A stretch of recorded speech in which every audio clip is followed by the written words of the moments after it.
Hey everyone, I kind of forgot to make this earlier and I was about to leave and just like hops off as I was heading out the door. I didn't do the upload that Dr. Amir asked for. Yeah, so this is a cool week. I think this is one of the cooler weeks. Okay, I say it every week. I know. Behavioral is just such an awesome class that I have to say it all the time. So this week we deal predominantly with biases and introduce the idea of a bias, and you might call them heuristics or shortcuts, but they're somewhat predictable mistakes that we make in decision making process. Um, for example, I mean, one of the assignments is to come up with your favorite bias, but I think we all have them. Overconfidence bias is really common. Um, you know, the confirmation bias is one that is in the news all the time nowadays because we stop looking for things that no one wants to be wrong, and we stop looking for things that make us look wrong. So it's we sort of make one decision that we are whatever, and then we just follow that lead and go with it. We see it a lot in politics right now because I am a again insert Republican or Democrat, and then that shapes a lot of our thinking. You also see that in religious groups. You see it everywhere. You just uh, these shortcuts, as the biases usually are almost always wrong, at least somewhat. But there are ways no one wants to think, and shortcuts are quick ways to make decisions. And the problem arises when we make the wrong decision. So, for example, if we confirmation bias, we quit looking, we don't find the real truth, the real decision should be resting on. Other ones, overconfidence bias, we trade too much. We'll see when we get to the section on investments that overconfident investors trade more, and the more they trade, the lower their returns are going to be long run. So there's all kinds of biases. Some hurt people dramatically. There's racial biases, there's gender biases, etc., which are always wrong as well. And the problem is people just don't take the time to understand that these biases have major consequences, not just on our portfolio value, but also on people's lives and there's a great saying, and Father Greg Boyle gets credit for it, that many of the world's problems stem from the idea that some lives are worth less than other lives. And I think in that setting, these are all biases because most of the time when we demonize a group, it's the other. And punchline here, there is no other. It's all us. We're all the same, and we really can't be doing that. So those some of the things we're looking at. The cognitive biases, it's well over 200 cognitive biases have been identified. For example, hot hand bias, which is in investment world. If you beat the market one time, you're probably going to beat it again, and there's not a whole lot of evidence that suggests that's to be true. Now, I should point out that the hot hand fallacy, which the book and other, the most of the websites mention, may not be quite the fallacy that we used to think. These studies come back and they go back into at least the 80s, looking at free throw shooting and other things, and seeing that if if there is such a thing as a hot hand, and if I make a free throw, am I more likely to make the next free throw? And the evidence was pretty mixed. In fact, so most of the people said that there was no such thing as a hot hand, even though we're looking at it and sort of seems there is. Um, and now with better technology, et cetera, we now have, you can tell exactly where the player is on the court at any given point, and you can come up with the expected value of any given shot that that player takes. And what we find is that there is some, I guess, hot hand tendencies, momentum, however you want to think of it, that if you make one basket, you're more likely to make the next basket, everything being equal. Now, the problem is everything is not equal, and that is what early studies missed. So, for instance, if you make a shot, let's play a game. We're playing basketball, and I'm on the court, and you're guarding me, and I'm guessing you look at me and say, he's not going to be able to shoot, and he's horrible." You'd probably be pretty correct. But let's just suppose somehow or another I make a shot. And now I doubt you're going to change your behavior much. You're still going to probably be guarding the best player on the court much more than me, But then I hit another shot, and now you start thinking, well, maybe he's not as bad as he looks, and eventually, you come out and guard me. And what then I do, I get more confidence and I take more and more difficult shots. So not only am I taking more difficult shots, but now I have a defender on me. So the expected value of the shot is going to go is dropping from original. And that's the stuff that the early studies didn't catch. So it does seem like there is some hot handness, if that's a word, I could make it up, in sports. Um, Not so much in the longer run, 3-year windows, especially when it comes to investing. But there are some momentum investing is a real thing, and if we, maybe a little evidence that that works, but very little and only in the short run. And I would not go chasing gains and loss because it's just not going to work most of the time. One of the biggest biases, that we talk about in this week, is prospect theory. Prospect theory is super important when it comes to finance. Prospect theory is the idea that losses hurt more than gains feel good.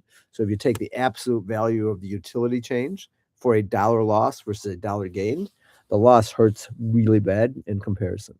And what that leads us to do is to not take losses. We don't want to admit mistakes. And for a Dexter dollar, if you make a dollar, you're a little happier, but you're not like, wow, this is great. On the other hand, if you lose, all of a sudden you feel horrible. And there's so many examples of this from an investment world. If you're looking regularly at your portfolio, you're less likely to take on risky investments. If you are, it almost doesn't matter. If I'm getting evaluations from students and one bad evaluation can kill, 100 good ones, and all I focus on is the bad one. So losses really, really hurt, and I mean, that's same in relationships, that's same in family, like anything. If you lose a friend, if you like, all of it hurts horribly. If you get a new friend, it's okay, but it's not as good as the so all of this stuff, while we talk about it in the finance world, that it really does lots of other worlds as well.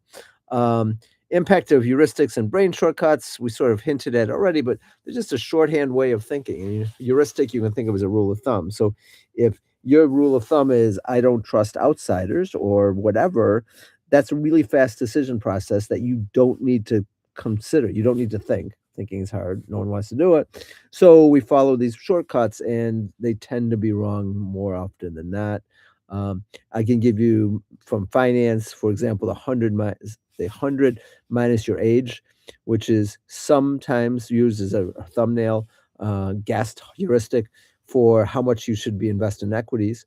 But there's many other things that go into it. Your life expectancy, um, type of job you have, if you have a safe job, you have whatever, a lot of things go into it more than just this simple rule of thumb, and yet the rule of thumb carries a lot of weight, and people tend to make decisions with it. Um, Now, other things that the goal of this course is to come up with ways to prevent these from being problems. And I think there's a lot. I think this is one week in particular where I would highly recommend you sit down and you look at the bias and say, how can I prevent myself from falling for that? With the big caveat, we may not be able to. Like overconfidence. And I roughly an hour, hour and a half before we finish a wheelchair ramp for Bound Response, I always say the same thing. So let's say an hour and a half before, I will typically say about 10 more minutes and we should be done. It never is 10 more minutes. But if everything goes perfectly, that's where I think we're going to be. I'm overconfident. I think it's going to happen. It never happens. And I aggravate, very much so. I aggravate volunteers because I get their hopes up. Now, the I guess you wanna think about the defense for this is I should just shut up and not say anything, and yet I find myself saying it even when I know I shouldn't. So, anyways, those are some, other things that we can do to prevent these problems. You might want to have a mentor or someone to run ideas by. Hopefully that mentor or panel or board or whatever you wanna call them are more grounded. They're not gonna go off, the emotional end of, "Oh my goodness, this is the best thing ever." You probably want to have devil's advocate teams where you reward people in some way for asking the tough questions. No one wants to be that person that asks tough questions and then no one likes them. So you almost have to create a team to do that. So we get beyond these biases. And that works in most fields. In sim, I know we do this, and it works very well. Um, in faculty meetings, you really don't need to because there's quite a few people who just like to take the other side of every argument. But when you're dealing with people, most people don't like that. So yeah, I would look for ways to prevent these biases from impacting our decision making, and it can be everything from checklists to you know bylaws that say you can't have over concentration in investments, etc. You're giving up some freedom, but in giving up that freedom, hopefully you're reducing the problems of the biases, etc. So those are some of the things we're doing in class this week. I also want to talk briefly about some cool articles that came out this week, and with the caveat or with the warning in advance that my dad is going through Parkinson's and dementia. So a lot of the articles I've been looking at really deal with that. There's, for instance, we're looking at how to prevent dementia and exercise and eating, and now they're developing eating things that really spike blood sugar levels probably lead to future dementia or more likely or possibly future dementia. So spread out, go low on the glycemic index foods. Another article came out that looked at, and this is a little bit ago, but it was relatively recently. Um, so in the investment section, we're going to talk about when stocks do better on sunny days than on rainy days. And now there's another one that says sunshine spurs spending, which I think anyone who ever runs a store knows. But you see more people buying more on sunny days than on rainy days. And I will say, just living through this past week of very, very cold, very, very snowy weather, we got about a foot and a half, I guess. Um, it hurt sales dramatically at the grocery store. Sales were down around 30-ish%. Customer accounts were down around 35-ish, 36%. And that makes sense. People come in, they're not going to come in for one or two things, so we lose the lower tail of the distribution. Customer count again down a third. So all of that said, I think that sunshine spurs spending shouldn't be a big surprise for anyone. Um, Other things that really, and we're at the cusp of this technology everywhere. It is super fascinating to see what AI and how AI and finance are gonna work together. In theory, AI should be unbiased. In theory, I'm not sure in practice, but in theory, it should help us make better decisions. We're seeing sometimes that it may not, and sometimes, whether you whatever you wanna call it, these the, uh, the machine learning tools and the AI systems in general, have biases in them as well. So, we have to be careful about those, and that's why I would highly recommend looking at multiple if you're looking for, to value a stock using an AI search engine or an AI engine, don't just do one or AI bot, whatever you wanna call it. Don't just use one. Use Perplexity and ChatGPT and Claude or whatever. Now, I did a former student who's been out for, oh boy, almost 10 years now, sent me a DCF this afternoon that was done by Claude. He said he did it in less than 10 minutes while sitting outside, and he doesn't live near here, and talking into his phone, and he came up with an AI induced or AI made DCF that was really good. But sometimes you get, they hallucinate and they go crazy and all this. So be careful with them. But I think hopefully that reduces some of our biases that we have. Um, Other really cool things that this week came out. Um, so there was a really good article, and it was a while ago, I guess, but how psychology helps drive the market.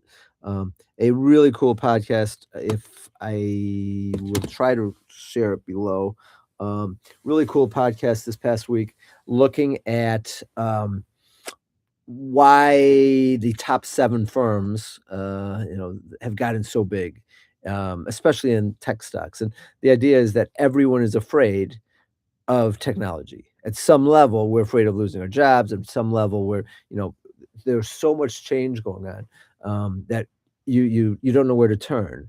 And sure, you can be retrained, and you can diversify, and all that stuff. And I recommend all of it. But at the same token, you also want to buy the companies that are doing it. That's why Nvidia is now the biggest company in the world, and you see these the everyone from Meta to others growing very, very large because that's sort of our fallback. That's our hedge. If people lose their jobs, well, oh my goodness, I lost my job, but at least I have this investment in the company that basically put me out of business type thing. So that was really fascinating. I try to share that one. Trying to think of other ones that really came out this week that should be interesting. Um, yeah, there was a cool one back from the 24th. Behavioral economic secrets to better hiring and negotiating and bidding. So that is just thinking how the other side is going to bid. It makes a lot of sense given that a lot of, at least some of behavioral finance comes out of things such as game theory. And game theory was, talking about bidding all the time and talking about war games all the time. So if we can come up with ways to how the other side is going to think, it can help us make better bids as well. Um, so those are the main things I want to talk about. Just quickly, if there was one article I would recommend. One other subjective belief failure. So we all these biases do tend to compile to get big and make markets less efficient. It used to be we always thought that some people are overly optimistic, some people are overly pessimistic, and it'll wash out. What we find is that over optimism is, or over pessimism, whichever, the most recency bias, etc., does play some role. Again, I'm going to go back and if you've had me in 610, you've heard the story, but markets efficiency is not it's not binomial. It is a continuum. So it's not that markets are efficient or markets are not efficient. It's the degree of efficiency that we should be talking about. And what we're saying here is that some of these biases make the market less efficient. We're not saying that it's not totally inefficient, but it makes it less efficient. So maybe you can take some advantage of this and get higher returns, or at least protect yourself from bad returns. So, all right. I just realized this is the first time I've looked at myself here, and my coats look awful. Like I said, I was heading out, so I'm really sorry. But content was okay. So, anyways, have a good week. If you have questions, reach out to me. Feel free. Yeah. Enjoy. Hey, we are going to the Bahamas. If you're interested, spring break trip, come on. Bond Responds, we'll go. Working in Grand Bahama Island, Freeport, and super excited. We have ramp jobs. We have jobs from everything, ramps and building a shed. And hopefully, we got a donation. I hope it works out. Installing 20 computers. Thinking what else? Oh, coral. A more heat resistant coral has been developed, and we're going to hopefully help with that, and maybe plant some mangroves too. So lots of exciting things happening. Come on out.